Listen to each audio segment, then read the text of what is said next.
Bienvenidos y bienvenidas a su espacio de Yanira en Alta Voz. Hoy nos juntamos con una mujer que es pionera en la meteorología en la República Dominicana. Tiene muchísimos años dirigiendo el Instituto de Meteorología, hoy con ese nombre. Es la ingeniera Gloria Ceballos. Con ella vamos a conversar sobre la temporada ciclónica, pero también sobre su vida, su inspiración a esta ciencia que no es exacta. Bienvenida, Gloria Ceballos. Hola, Deyanira. Para mí es un honor, un placer estar contigo. Me siento bastante relajada porque ya hemos interactuado tanto que me parece como un coloquio entre amigas. Y así es. Usted sabe que desde que llegó aquí nos estamos riendo y haciendo anécdotas. Así es. Ella casi nunca sale del instituto, de allá de la oficina, pero hoy tuvo ese gesto de venir a acompañarnos aquí y lo vamos a aprovechar al máximo. Así es. Casi no voy a los canales ya porque digo, vamos a darle la oportunidad a la nueva generación, a los nuevos meteorólogos que hemos creado. Y entonces uno se mantiene más bien a nivel de la institución coordinando las acciones. Solo cuando el número uno la llama.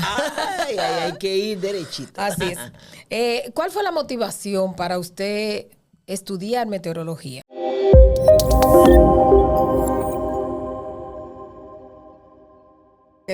Lo primero es que cuando yo entré a meteorología, como tú señalas, en 1978, más o menos septiembre, octubre del 78, yo no pensaba que iba a ser meteoróloga, porque yo lo que estudiaba era ingeniería civil, pero como tenía que trabajar para costearme mis estudios, comencé a trabajar en lo que era el Servicio Meteorológico de la República Dominicana, que era como se denominaba, Instituto Nacional de Meteorología. Oficina, ni oficina ni instituto, era Servicio Meteorológico Nacional. No teníamos todavía ese estatus.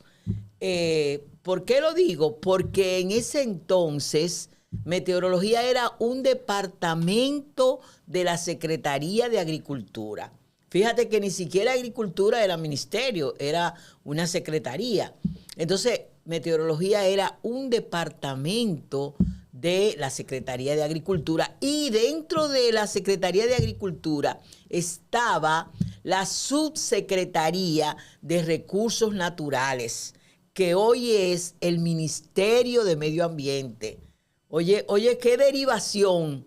Entonces, meteorología, como les señalaba, era una dependencia de agricultura, a su vez dentro de lo que era la Subsecretaría de Recursos Naturales. Entonces ahí comencé a trabajar más bien como mis conocimientos de estadística y de física, porque estudiaba ingeniería civil, me permitieron trabajar en el área de climatología como auxiliar calculista. O sea, no era como técnica meteorológica. Ahora, ¿qué pasó? ¿Por qué yo di el salto a técnica meteorológica? Porque precisamente a principios de 1979 se dio inicio a un curso básico de meteorología. Y quien te habla la incluyeron en ese curso básico. ¿Y cómo fue eso? ¿Dónde fue ese curso básico? Y después, ¿cómo le fue tomando amor a la meteorología? Precisamente. ¿Hubo un fenómeno en ese tiempo? Sí, pero vamos, como dicen, vamos paso a paso a desglosarlo. Comencé a hacer curso básico de meteorología dentro de la misma institución, porque los técnicos básicos se preparan en meteorología. Ya cuando hay que hacer cursos avanzados, ya que pasan a técnico superior, entonces sí van fuera del país a través de la Organización Meteorológica Mundial, se asignan becas, acuerdos también con países hermanos que tienen la carrera de meteorología, pero en el caso mío, yo lo que estudiaba era ingeniería civil y entonces hicimos el curso básico de meteorología. En el transcurso del curso se comentó o nos afirmaron que el mejor estudiante de ese grupo iba a tener oportunidad de seguir estudios de meteorología en España. O sea, a través del Ministerio de Relaciones Exteriores de España, lo que ahora se llama AECI, que es una agencia de cooperación española. Sí. Entonces, todos nos esforzamos por ser el mejor o la mejor. Yo tenía una ventaja, y tengo que decirlo, como yo estudiaba ingeniería, pues tenía buena base de matemática y de física. ¿Y quién tú crees que fue el mejor estudiante o la mejor estudiante de ese curso? ¿Quién te habla? Dentro del transcurso del curso, vuelvo y reitero esa expresión, fue que ocurrió el huracán David. Porque tú me dices que qué fue lo que despertó en mí la pasión por la meteorología. Entonces ahí vino ese salto cualitativo de estar estudiando por ser técnico a tener una pasión por una ciencia como la meteorología. Entonces ocurrió el huracán David en agosto del 79, no habíamos terminado el curso y entonces me tocó vivirlo presencial dentro del Servicio Nacional de Meteorología. Que estaba en el mismo edificio. Ahí mismo, porque ese edificio lo hizo Trujillo. Ese edificio está desde mediados de los años 50. Fíjate que queda frente a la base naval de la Marina de Guerra, porque resulta que meteorología en el pasado era una dependencia de la Marina de Guerra.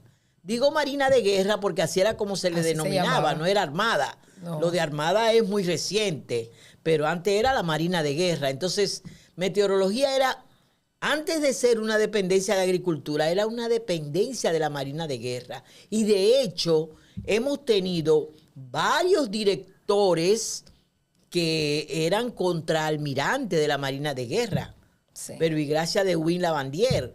Él fue director en 2 ocasiones y otros también fueron, pasaron como directores de meteorología en ese tiempo.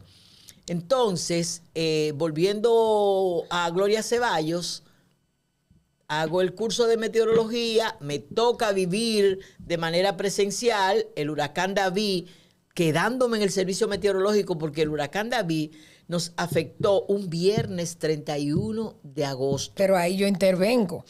El huracán David ha llovido mucho después de eso y la tecnología ha ayudado a tener pronósticos más certeros. Hemos avanzado muchísimo, la credibilidad en los organismos de protección civil. Pero en ese tiempo, yo parte de eso usted me lo ha contado, pero no a la audiencia de Yanira en Altavoz. ¿Cómo ustedes sabían la trayectoria de ese huracán que fue tan mortífero para el país? Fíjate, en ese tiempo no había tantos satélites meteorológicos, no había internet, no teníamos tantas herramientas tecnológicas como hay en la actualidad. ¿Qué se hacía? Había satélite, pero era cada 12 horas que podían tomar una imagen de la parte donde estaba el área donde se formaba la perturbación y luego llegaba hasta el Caribe. Y entonces esas imágenes salían cada 12 horas.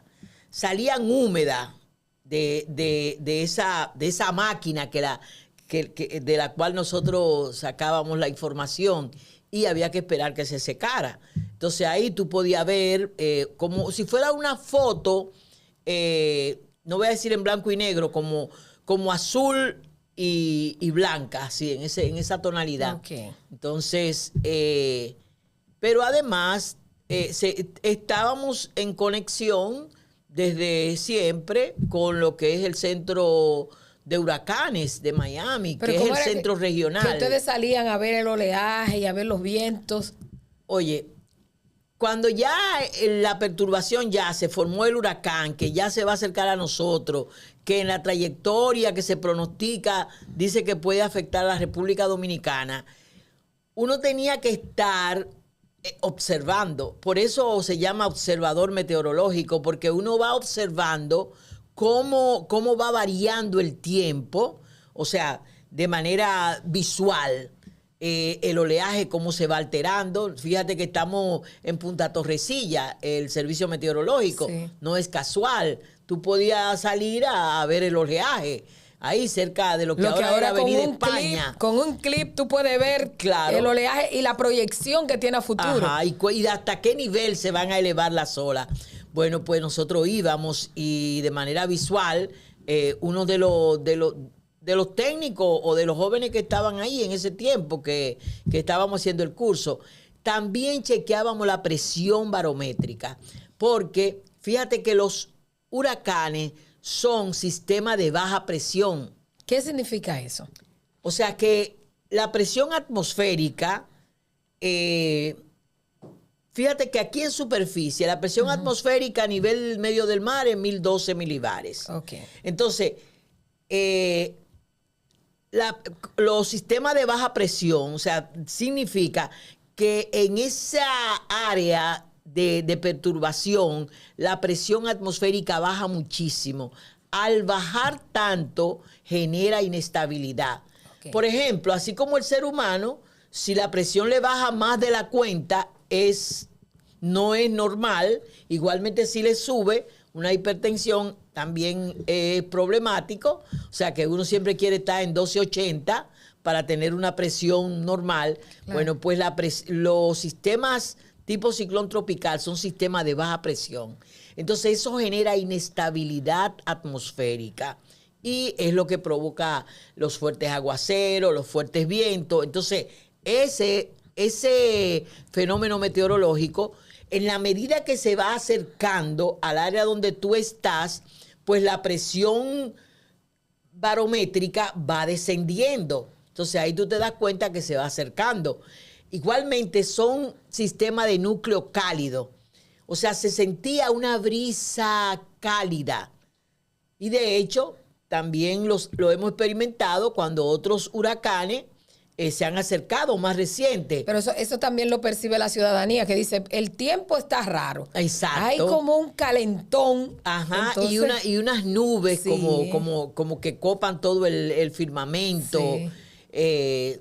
Nubes tormentosas. Ay, sí, entonces, así es que usted lo dice. Entonces, nada, que en ese tiempo nosotros, y en el caso nuestro, que éramos estudiantes, nos mandaban a medir la presión atmosférica, la intensidad del viento, pero ya, luego que ya estaba frente a la costa nuestra, ese monstruo que era el huracán David, ya la situación era que ya se llegaron a volar los medidores de la intensidad del viento y eso porque llegó a más de 240 kilómetros por hora.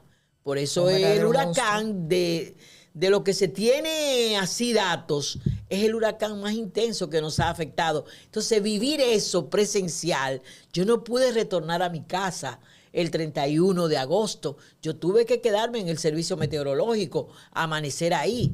En este tiempo, eso no es raro por la experiencia que uno tiene.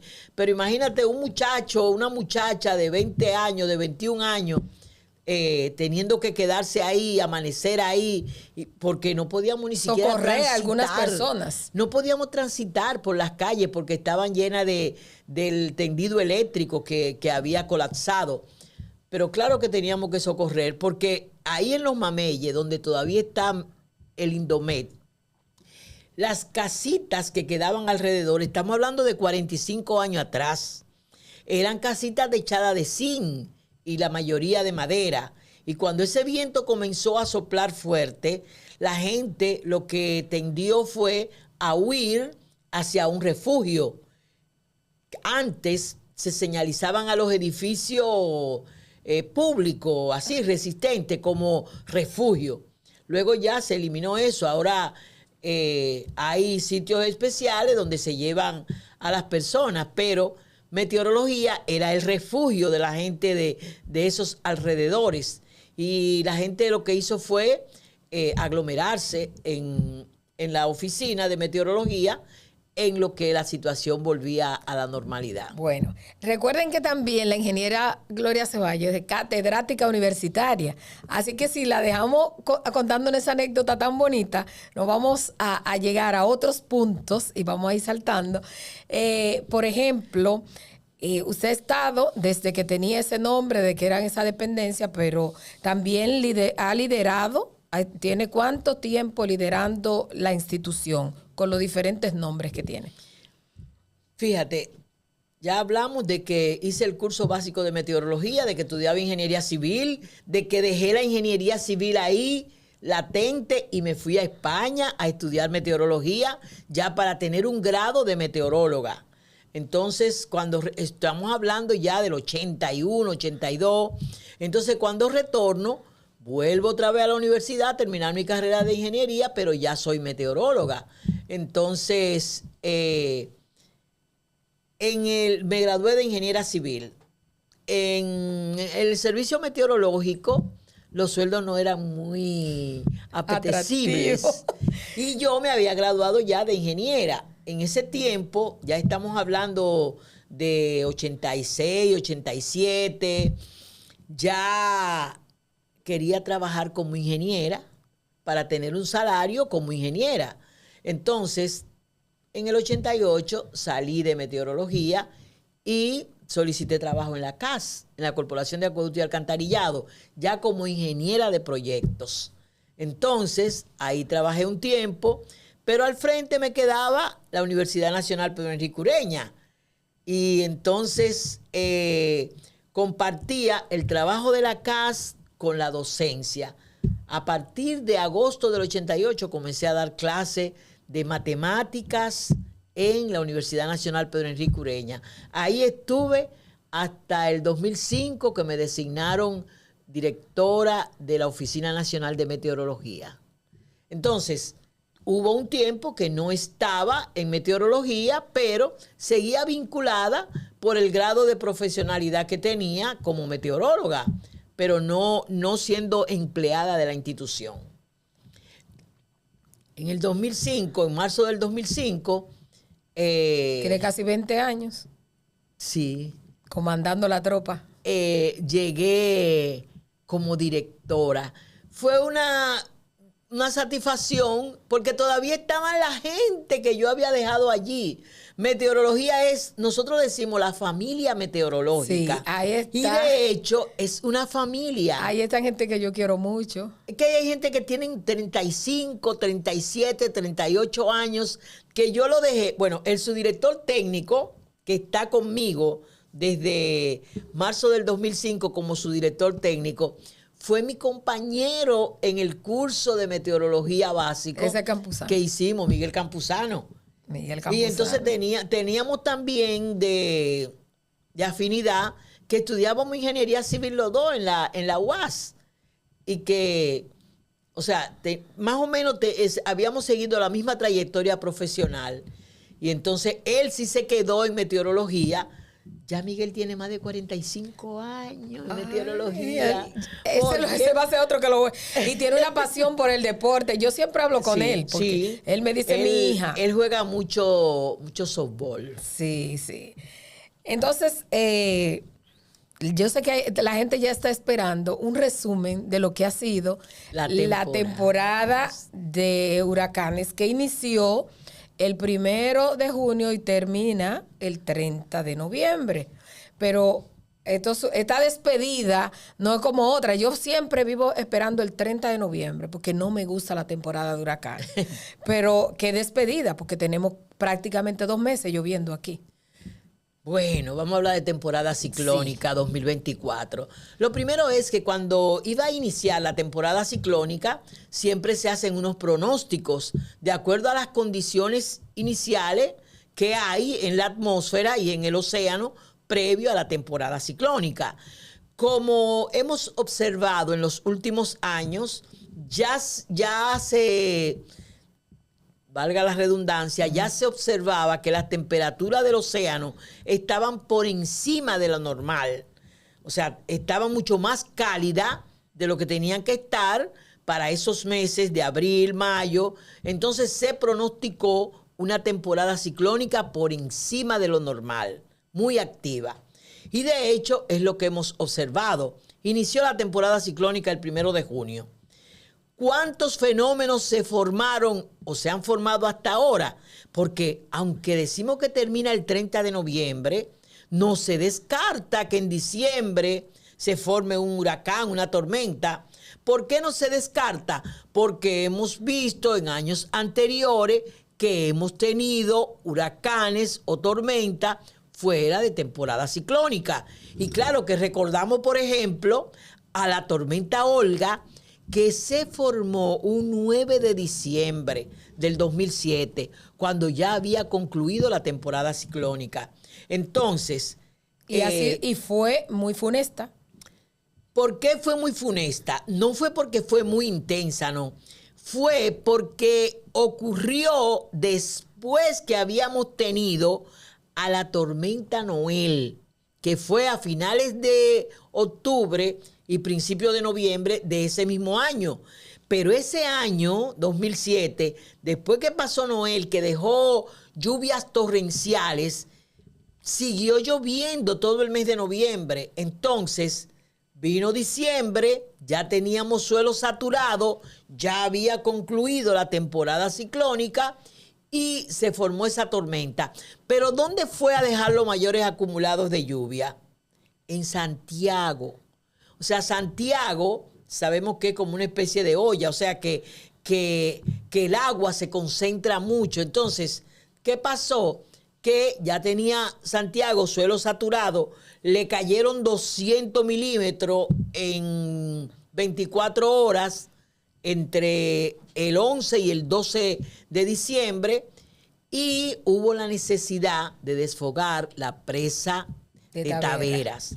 Entonces, ya ustedes se imaginan todo ese volumen de agua corriendo. Fíjense que al yaque le dicen el yaque dormilón, porque atraviesa así a Santiago como que está durmiendo, pero ahí no estaba durmiendo, ahí estaba embravecido. Bueno, vamos a dejar a Olga porque lo que queríamos señalar es que aunque la temporada ciclónica se termina ahora, el 30 de noviembre, no se descarta que se pueda formar una perturbación atmosférica fuera de la temporada ciclónica. ¿Cuántos fenómenos nombrados se formaron? 18. O sea, 18 tormentas nombradas. Pero ¿qué pasa? Que de esas 18 tormentas nombradas, 11 alcanzaron la categoría de huracán. Entonces, ¿por qué se habla de más intensa esta temporada ciclónica? Porque lo normal es que en una temporada ciclónica se formen 14 tormentas nombradas. Si ya se han formado 18, estamos diciendo que está por encima de lo normal. Pero seguimos por encima de lo normal porque lo normal es que de esas 14, 7 alcancen la categoría de huracán. Y sin embargo, ahora 11 alcanzaron la categoría de huracán. Y de esos, 5 fueron huracanes intensos. Recordemos a Beryl, que nos afectó, aunque fuera de manera indirecta, nos afectó a principios de julio del 2024, o sea, de este año, de esta temporada ciclónica. ¿Y qué pasó con Beryl? Beryl fue el primer huracán que llega a categoría 5 en junio, porque él se formó alrededor del 26 de junio, aunque pasó al sur nuestro entre el 2 y el 3 de julio, pero sin embargo no se esperaba. Generalmente, oigan esto, generalmente esos fenómenos tipo Cabo Verde, como fue Beryl, o Beryl, como lo quieran pronunciar, se forman entre agosto y septiembre, los tipos Cabo Verde. Y Beryl, que se formó a finales de junio, fue precisamente tipo Cabo Verde y vino desplazándose oeste-noroeste y pasó al sur de nosotros alrededor de 300 kilómetros. Y vieron todos los daños que se produjeron por el fuerte oleaje que generó en Boca Chica, aquí en lo que es el Gran Santo Domingo, en todo el lo litoral, que pudimos visualizar, el litoral caribeño, vimos los daños que produjo Beryl. Entonces, pero... perdón, Beryl, ese generó mucha preocupación. Porque generó tanta preocupación porque prácticamente iniciando la temporada se da un evento de esta naturaleza. Yo dije lo que nos espera. Yo que le tengo tanto miedo. Así es. Yo dije lo que nos espera a nosotros. Sí. O sea, la gente se entró como en pavor porque iniciando la temporada ciclónica con un huracán categoría 5. Bueno, pero ¿qué pasó? Que después que pasó Beryl, entonces vino como un periodo de calma. Como dicen, una calma que preocupa. Una tensa calma. Exacto, una tensa calma. Julio casi no se formaron. Agosto, estábamos esperando el pico de la temporada ciclónica y pasó el pico prácticamente y no hubo evento así extraordinario. El pico es hasta el 10 de septiembre. Sin embargo, a partir de ahí comenzaron a formarse y a alcanzar la categoría de huracán. Ahí vimos a Helen, que fue un huracán mortal para áreas de los Estados Unidos. Produjo más de 200 personas fallecidas y desaparecidos, sobre todo en Carolina del Norte y Carolina del Sur. Luego siguieron presentándose otros eventos que no fueron tan extraordinarios y en octubre se formó Milton, otro huracán que evolucionó rápidamente de ser una perturbación atmosférica, ya era una depresión tropical, una tormenta y en menos de 24 horas ya era un huracán categoría 4.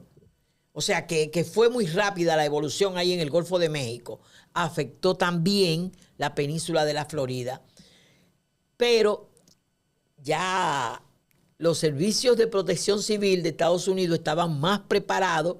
Digo más preparados en el sentido de que se tomaron tantas medidas que yo escuché que a la gente le decían, mire, si usted no le hace caso a las autoridades cuando le digan que hay que desplazarse a sitio más seguro, identifíquese con un número para luego, cuando ya sea como una víctima, poderlo identificar. No, y el presidente lo dijo, el que se queda se muere. Exacto. Entonces mucha gente tomaron las medidas porque era en serio. Y entonces ya con Milton, Milton produjo 46 tornados, que es muy raro que un huracán produzca así como tornado tan continuo. Y sin embargo, el huracán Milton, afectando ahí la península de la Florida, produjo 46 tornados. O sea, hay que ver la cantidad de energía que tenía ese sistema para provocar todos esos tornados casi simultáneos. Un tornado aquí, un tornado allí. O sea, era muy, muy rápido. Bueno, pero no produjo tantas víctimas como Helen. Entonces, lo que estamos haciendo es como eso mismo, un recuento de esta temporada ciclónica. Reiterarle que de esas 18 tormentas nombradas, 11 fueron huracanes, de esos 5 fueron huracanes intensos. O sea, ¿qué quiere decir? Para que una tormenta, ¿verdad?, pase a ser un huracán, los vientos máximos sostenidos deben ser superiores a 118 kilómetros por hora. Y para que sea un huracán mayor, que es como se le llama a la categoría 3, 4 y 5, la intensidad de los vientos debe ser superior a 178 kilómetros por hora. De hecho, ya se quisiera como que haya una categoría 6, porque hay algunos que han tenido ráfagas de hasta 300 kilómetros por hora. Y ya eso es, bueno, al ritmo que va el cambio climático van a tener que hacer un cotejo. Es. Y de hecho el cambio climático ha tenido su manifestación y la vemos con las temporadas ciclónicas. O sea, en el caso nuestro, cuando nos preguntan, como ¿usted está de acuerdo con el cambio climático? Porque aparecen unos escépticos. Yo sí estoy de acuerdo con el cambio climático. No, porque en el 2023, o sea, la temperatura Esa es otra cosa. Del Tenemos planeta. 2 años prácticamente con temperaturas récord. Aquí ha hecho un calor que usted mismo me lo ha explicado en varias ocasiones. Así Es un récord tras otro. Entonces, podemos hablarnos del impacto que está teniendo el cambio climático en nosotros. Muchos eran incrédulos, Claro. pero lo estamos viendo. Esas lluvias de noviembre también, que tanto nos preocupa, y ahí vamos a llegar después que usted nos hable de estas temperaturas récord. Fíjate, eso te estaba señalando, como 2023 es el año más cálido de que se tiene registro.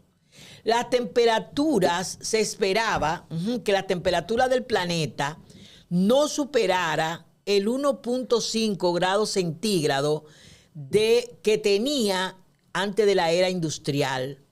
Y sin embargo, en el 2023 se superó en 2 ocasiones el 1.5, que se esperaba que eso fuera ya después del 2030, entre el 2030 y el 2050, y sin embargo, en el 2023 se superó.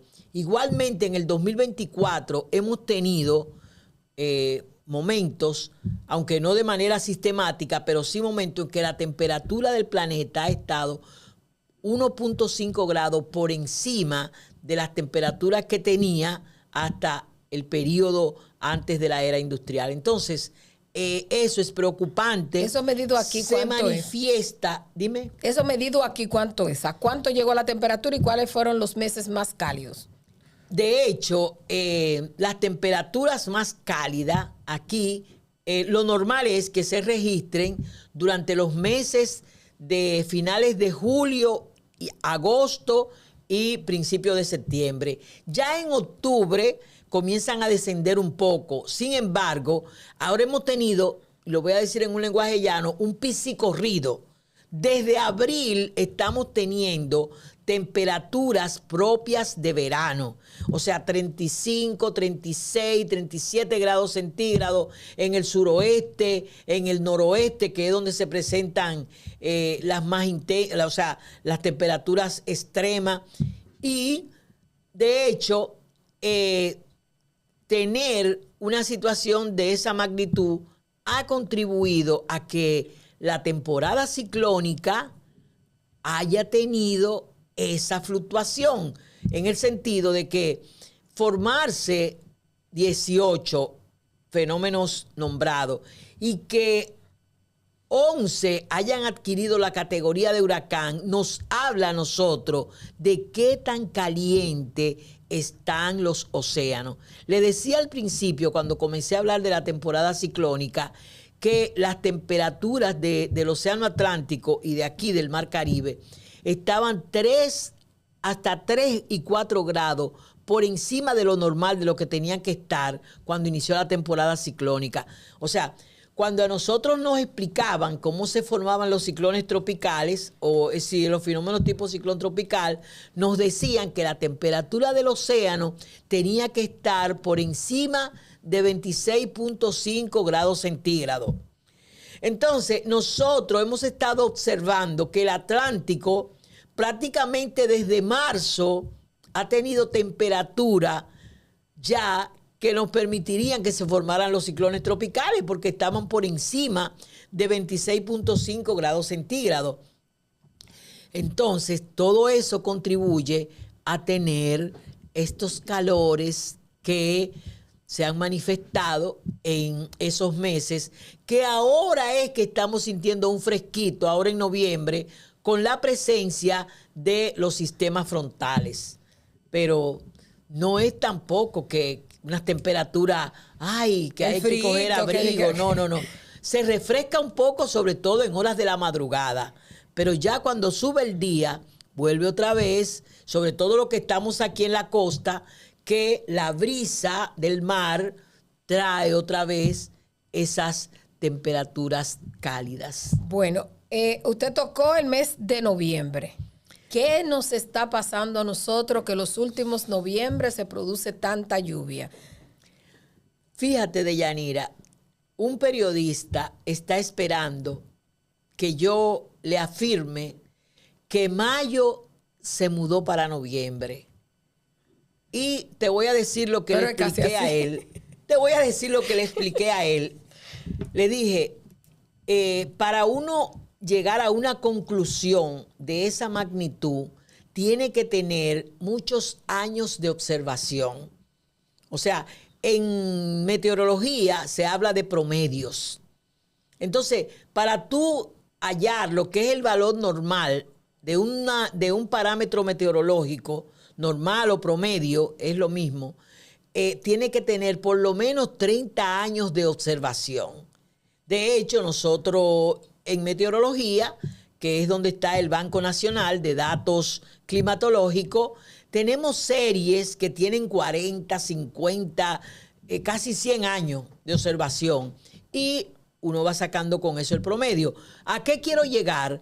A que aunque hemos visto, y yo tengo que señalar que desde el 2016 estamos observando estos noviembres extraordinarios. Este del 2024 todavía no hemos tenido la oportunidad, no es que no hemos tenido la oportunidad, es que no hemos recopilado todos los datos porque tenemos que tener los 30 días de observación para compararlo con el 2016.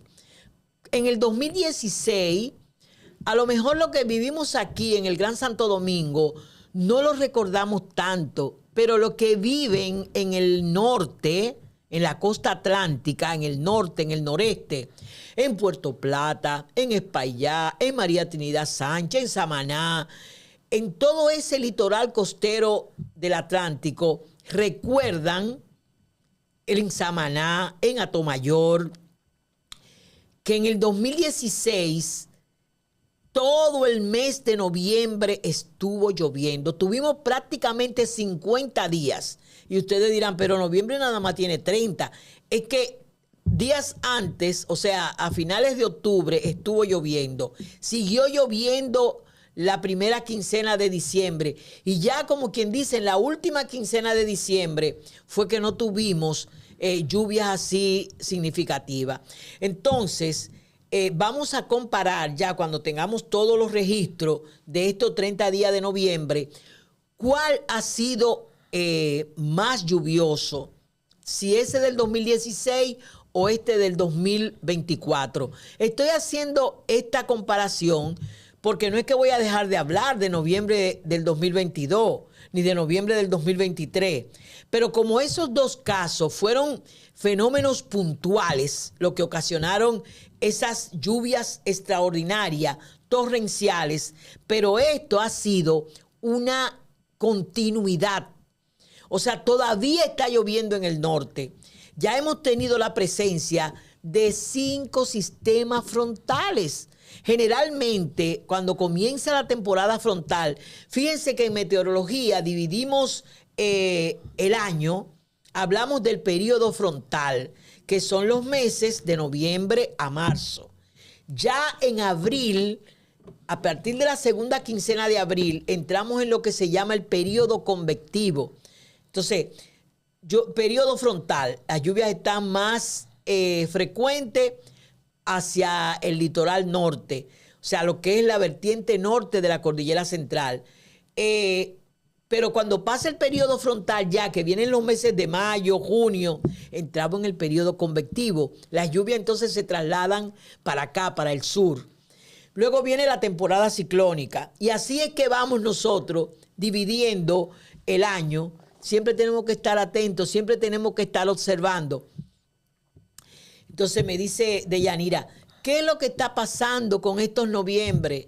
A nosotros también nos llama la atención. A los meteorólogos les llama la atención. Podríamos decir que tenemos 8 años en lo que noviembre ha estado bastante lluvioso. ¿Qué pasó en el 2022? En el 2022, el 4 de noviembre, el fatídico 4 de noviembre del 2022, teníamos una onda tropical y una vaguada, actuando de manera simultánea, o sea, combinada, interactuando entre ellas. Llovió, o sea, estaba lloviendo en lo que es el litoral sur, pero un núcleo nuboso de esas formaciones que hubo producto de esa onda tropical y esa vaguada, se quedó prácticamente estacionario sobre el área del Distrito Nacional. Yo les puedo decir, porque así como dice Deyanira, que yo no salgo de la institución, yo estaba monitoreando lo que estaba ocurriendo entre las 5 de la tarde y las 8 de la noche de ese 4 de noviembre 2022. Y esas lluvias extraordinarias, nosotros que estábamos en Los Mameyes, ahí en Santo Domingo Este, no la estábamos percibiendo de esa magnitud. Yo me daba cuenta por las imágenes que colocaban en X, en ese tiempo creo que todavía era Twitter, las imágenes que colocaban en los videos, en la situación caótica que hubo, producto de que fue un viernes, la gente estaba saliendo de los trabajos, o sea, toda esa situación fue un núcleo nuboso, o sea, un evento prácticamente focalizado sobre el área del Distrito Nacional. Y luego al otro día ya que uno mide la lluvia a las 8 de la mañana, de hecho, ese valor extraordinario de 267 milímetros en el distrito no fue igual a lo que se registró en la parte de Santo Domingo Este, ni lo que se registró en San Cristóbal, por ejemplo. Entonces, muy focalizado. Pero vino el 2023, ya la gente estaba también con la pendencia de lo que ocurrió en el 2022. Y el 18 de noviembre, o sea, comenzó una perturbación ahí en el Caribe Occidental. Se fue acercando a la parte oeste nuestra y se esperaba que podría convertirse en un ciclón tropical. No se convirtió en un ciclón tropical, siguió como una perturbación atmosférica. Pero, ¿qué acumulados de lluvia dejó precisamente en el área del distrito? 431 milímetros. O sea que si en el 2022 se produjeron 267, ese del 2023 prácticamente lo duplicó. Entonces vimos los daños, vimos el colapso del paso a desnivel, ahí de una de las paredes del paso a desnivel, de la placa que cubre el paso a desnivel de la 27 de febrero y la situación calamitosa por la pérdida de vidas que eso generó. Y también en el área de Mano Guayabo hubo algo, bueno, muchas cañadas se desbordaron porque es que una intensidad de lluvia de esa magnitud, el drenaje no es capaz de filtrar todas esas aguas. De hecho, Deyanira, hay que ver la situación que ocurrió en España, específicamente en Valencia, producto de una dana y las lluvias que generó, que lamentablemente produjo más de 200 personas fallecidas.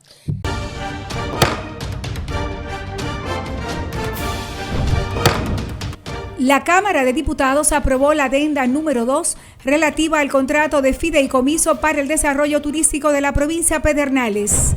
Además, la Comisión Bicameral que estudia el presupuesto general del Estado para el año 2025 trabajó intensamente y recibió al ministro de Hacienda, José Manuel Vicente Hochi, y al director general de presupuesto, José Rijo Presbot, quienes explicaron los detalles y usos de los recursos contemplados en la pieza legislativa.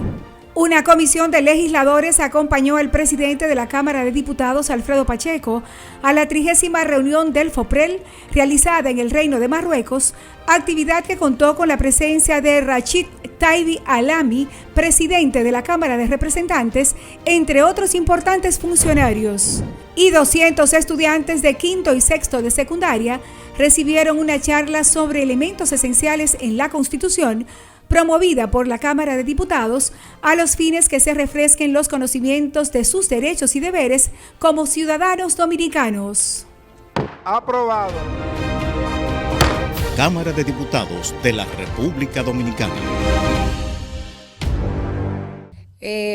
Vamos a hablar un poquito de los preparativos Vemos que desde que se está acercando un fenómeno, que gracias a Dios, nosotros, la mayoría de esos huracanes, de esas tormentas, no nos afectaron directamente, aunque sí indirectamente. Sí. No sé qué tal, Dios nos está protegiendo.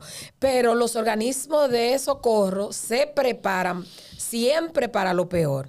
Antes había personas que decían, no, eso no viene, pero ya hay credibilidad. Ya la gente está creyendo porque está viendo los hechos. Entonces, esos preparativos que ustedes hacen como es, y también llamado a la conciencia a la ciudadanía, porque cuando con la basura tapamos los drenajes, entonces se acumula el agua y podemos morir cualquiera de nosotros. Así es. Fíjate, en los últimos años hemos tenido esa integración entre lo que son los organismos de protección civil y el Servicio Meteorológico de la República Dominicana. O sea, se ha generado esa dinámica de actuación que en el pasado no la teníamos. En el pasado actuábamos como islas, pero de unos años a esta parte ha habido esa integración.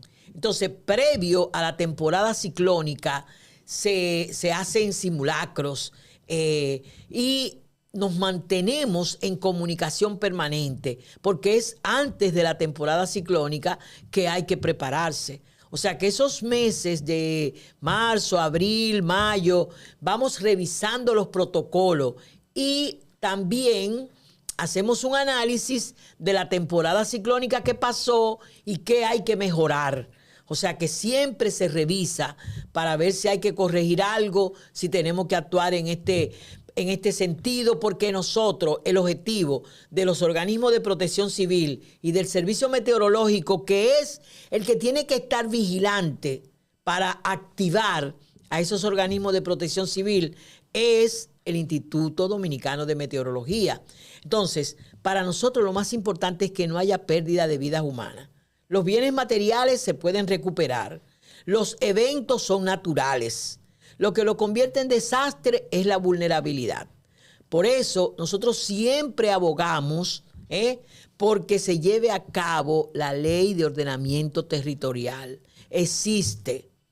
Creo que se está elaborando el reglamento, porque en la medida de que haya menos gente ocupando los espacios de las cañadas, de los ríos, o sea, que no establezcan vivienda en orillas de río, aunque el río esté seco, porque vienen unos periodos de sequía que también son parte del cambio climático. Vimos en el 2014, 2015, 2 años en que no llovió prácticamente aquí en la República Dominicana. Y ustedes pueden revisar los recortes de periódico de la situación que había aquí en el Gran Santo Domingo, cómo se estaban muriendo el ganado en el noroeste y en el suroeste, producto de una extraordinaria sequía. Entonces, tenemos situaciones que la gente se establece en un río, donde había el cauce de un río, y hacen viviendas. Resulta que cuando vienen esas lluvias torrenciales, el río recupera su cauce y todas esas personas entonces se convierten en las víctimas de esos fenómenos meteorológicos. O sea que ellos generan la vulnerabilidad y el evento meteorológico que tiene que ocurrir, porque es natural, se convierte en un desastre. Entonces, eso que señalaba Deyanira cuando hizo la introducción para que yo hablara sobre esto, el drenaje, si es un evento tipo lluvia torrencial, es muy difícil escurrir toda esa agua y que no se inunden las calles, pero en la medida en que los invernales están limpios, en que nosotros, los ciudadanos, no lanzamos la basura a la calle y no como se ven en muchas ocasiones que la gente aprovecha cuando está lloviendo intenso y tiran la funda de basura para que se vaya, como dicen, navegando con la corriente de agua que está circulando. Eso es mortal. Es mortal porque va a tapar el drenaje y entonces la misma agua va a inundar la casa de esa persona que tiró esa basura circular con la lluvia que está ocurriendo. Ingeniera, en octubre yo la entrevisté a usted y me dijo, octubre va a terminar siendo lluvioso y noviembre va a ser lluvioso. ¿Qué proyección hay para diciembre, que están las fiestas navideñas y todo esto?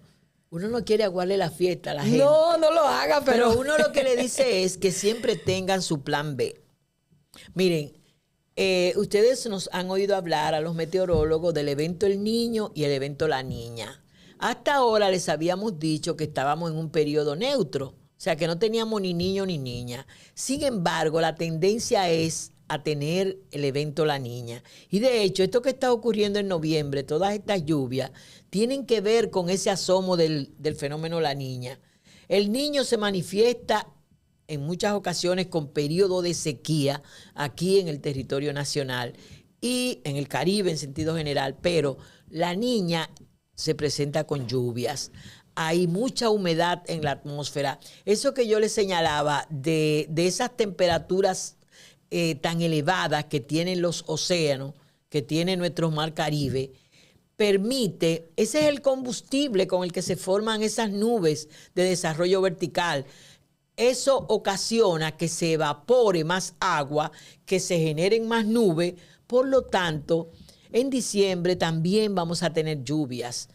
No serán estas lluvias torrenciales, pero sí va a haber periodos lluviosos. O sea que vamos a tener un diciembre un poco húmedo. Además, la presencia de esos sistemas frontales que ya hemos visto acercarse 5. Le estaba diciendo cuando le hablaba del periodo frontal que generalmente es ya en enero y febrero cuando más ellos se acercan a nosotros. Pero ellos se están acercando cada vez con antelación. Y en diciembre también se espera que algunos sistemas frontales, que son esa masa de aire frío que vienen del norte y cuando se encuentran con la masa de aire cálida que hay aquí en los trópicos, ese encuentro de masa, por decirlo en un lenguaje llano, genera convección, o sea, se forman nubes de desarrollo vertical y se generan todos esos aguaceros que observamos.